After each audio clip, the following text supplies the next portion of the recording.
Hi, it's Kevin May, the Editor-in-Chief of PhocusWire. We're joined by Jason Morehouse, the Chief Executive Officer of Checkfront. So thank you very much for collaborating with us here at the studio this week. It's been great. I mean, it's been a really interesting event. It's a lot bigger than it has been in the past. I mean, what's your general view on, one, how it's gone for you this week at the event, but also just the fact that there are so many suppliers here and it's just become this big thing? It's been really good.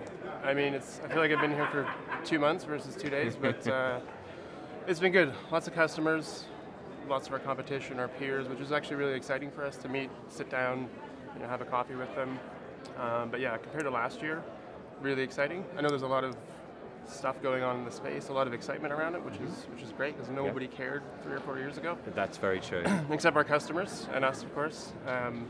So it's been great. Yeah. Okay, so if you could identify some of the core challenges that your suppliers and new ones that you're speaking to here are coming to you with that they need solving, how would you summarise that?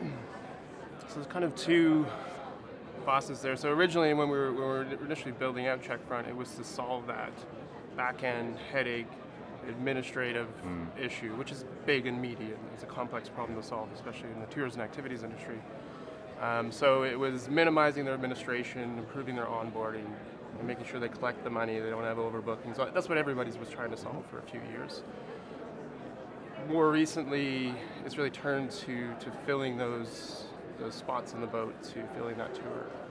So that's what we're working with our operators with. As we've solved the kind of administrative part, it is how do they optimize their business? It's more about yield and things like that. It's about yield, it's about driving customers through the right channels. OTAs is big, that's a big part of it, right? But it can't be 100%. It's an expensive way to drive customers. So for us, really focusing in on driving customers to our merchants, our suppliers. Okay, so talking about distribution channels, you've recently started talking about Google Reserve. Yes. So tell us quickly how that works with you and how you, with the bigger picture on how you see that going to affect your customers and people in here. It's big. I mean, it's a disruptive move from Google to come in, and it's a different take on it, obviously, in a very Google way. We know that is only going to increase. People are going to be searching on Google, looking for things to do in destination or when they're planning their trip. We're going to put our customers there so that they're represented and easily able to book. And it's really all about the onboarding. Yeah. If they can book in 2 or 3 swipes on their phone, that's where it's going. Yeah. It's no more. And do you think the supplier, I know they would connect to that through you and you're helping them, but do you think suppliers are ready for that? Because that could be quite a leap in terms of the way they interact with customers and stuff like that. They're ready. I mean, there's education around it still, especially with small operators. I mean, they're building their business, right? So they're focused in on whatever it is, and we step in as a technology partner with some education around customer acquisition. Like this is the best practice to fill those seats or whatever it is. Okay. So there is education around it, but I think things like this, Arival, really, really help, especially when we can get in front of a customer who might have a pain point, whether it's on the technology side or seasonality or demand gen. Those are really good conversations, and this really helps. Yeah, I mean, with all that in mind, I mean, suppliers, they are often from a family-run business to a business that's got 30 people, but half of them are trek guides or something like that. This, going back to the onboarding, and a lot of the talk here this week has been about getting connected, getting everyone connected. Now, you said a lot of that's being solved through the administration thing, but that onboarding part, it's still a fairly complex process, is it, do you think? It is.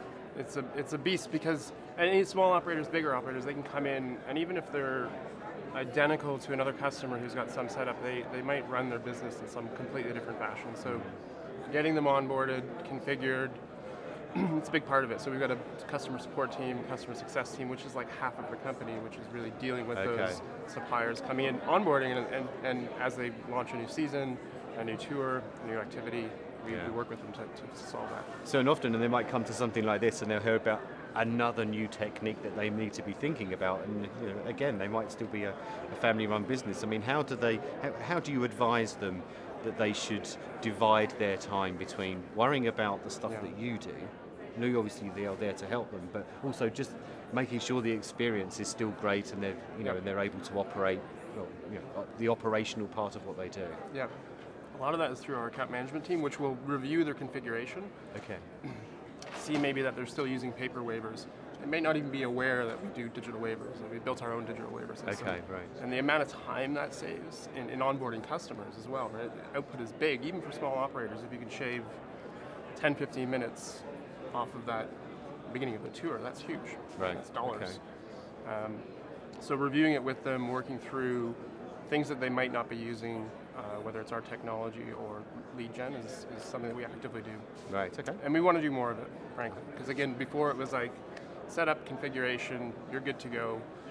And now it's much more about optimizing the business versus just the technical side of it. Okay, Jason Morehouse from Checkfront. Thank you very much. Thank you very much. Thank you.